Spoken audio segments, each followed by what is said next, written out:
Alright guys, this is a 2008 Jeep Wrangler. Does your steering wheel make noise like this? And you think maybe it's your column or bearing in there. Sometimes it's a quick fix, as easy as tightening up the bolt. After you remove the airbag, you can watch one of my other videos how to remove the airbag.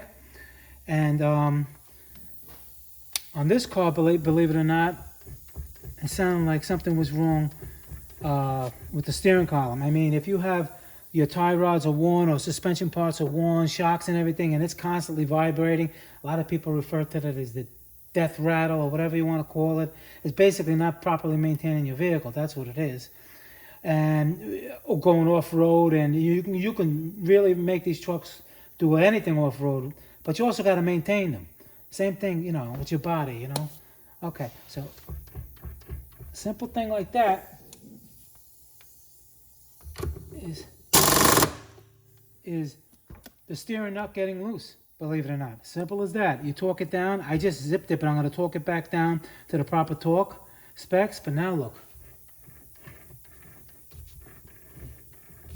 No noise. No noise. Tight. No noise.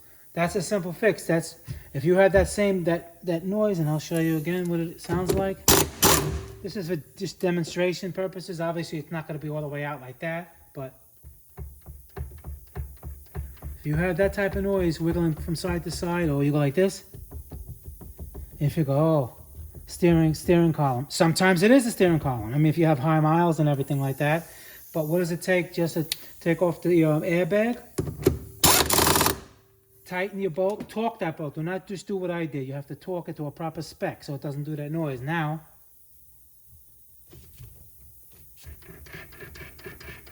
no noise. All right?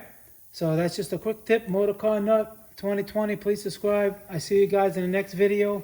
Gonna have a lot on the Jeeps. And take care.